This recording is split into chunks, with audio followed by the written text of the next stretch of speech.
Meet Josh. Seeing him today, it's hard to imagine a time when this bright and sunny 6-year-old shied away from his classmates and rarely spoke. Josh is a child with autism, and his first days in an early childhood classroom proved to be among the most challenging days of his young life. Josh has been a student in my classroom for about 2 years, a little over 2 years actually. And when I first started working with Josh, he was primarily nonverbal. His behaviors at that time tended to be more isolative. He walked around the perimeter of the room, tended to self-isolate, and engaged in some self-stimulatory behaviors such as toe walking and hand flapping. He wasn't engaging a lot with other peers at that time. Josh's struggle to communicate was a constant source of frustration to him and prevented him from making progress. And what we would see were tantrums where he would start to shut down, pull inward. He would begin to cry, cover his face, and curl up into a ball on the floor. And it was really hard for us to get him to communicate at all, even using the one-word phrases he had at that point. And it really became apparent that he didn't have the language to elaborate upon, or even if he had it, he couldn't access it at that point. Like many children with autism, Josh found it difficult to process all the pieces necessary to interact and communicate. Oftentimes children have a difficult time interacting directly with a person because there are so many other social pieces that have to go along with that. You usually have to look at that person, be in close proximity, and use your language. And so it's really hard to process and get that language to come forward at that point. After several months in her classroom, Josh's teacher saw that he was interested in cause and effect toys. And despite his difficulties with language, Josh was clearly curious about books. This, she believed, was something to build on. Having identified his motivators, she wondered if an AbleNet super talker might first help him break the communication barrier. Show me. String beads. Want to string beads? And it did. It's able. For Josh, the super talker eliminated the stress of pulling all the social interaction pieces together by allowing him to communicate and make choices in a way that was safe and predictable for him. What color? Yellow. Yellow. One of the benefits I've seen for Josh is the burden that is lifted in being able to utilize his own communication. By having the super talker available, he's able to push a button. Book. Josh wants book? Book. And even say the words along with the device as it's producing the language. I think it's giving him the confidence to be able to know that if he doesn't say it quite clearly, others are still going to understand what he means because there's that backup of having another voice there. Hoping to make the most of his motivators, Josh's teacher decided to merge his comprehension of cause and effect toys with his interest in books by introducing him to the AbleNet bookworm. Well, we first became interested in using the bookworm when I saw Josh's interest in books. And I really felt that that was a place we could build on some pre-literacy skills.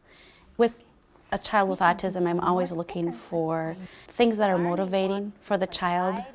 Josh was immediately intrigued with the bookworm and was even interested in watching his teacher adapting books for him. Come play in Barney's treehouse. You do it. Come play in Barney's treehouse. I saw a little more detail when we started using the bookworm with Josh in him wanting to go page by page and actually start looking at the pictures to put some meaning to what those pictures meant. Look for Baby Bop. Look for Baby Bop. Where is she? You found her. Good job. As Josh's confidence grew, his inability to communicate and connect with teachers and classmates began to fade. In a matter of days, Josh started to follow the words and pictures with his finger. A widow down the tree. He began to make eye contact with his teacher, and when she stopped to ask a question about the story, Where's the moon? Josh could point to the answer. Here. Remarkably, instead of relying on the bookworm to communicate for him, Josh began to say the words out loud. The bush around the lake.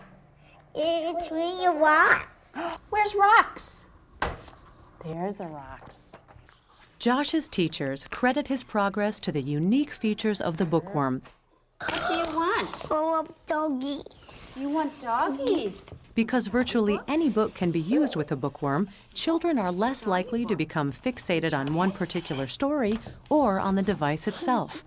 I've been pulling out different books, and he's able to tolerate it. It doesn't have to be something he's heard over and over again. He's motivated to look at the pages and respond to different animals within a book that he maybe has never seen before, and starting to generalize some of those skills. Who says woof? Bah. Who says that? Sheep.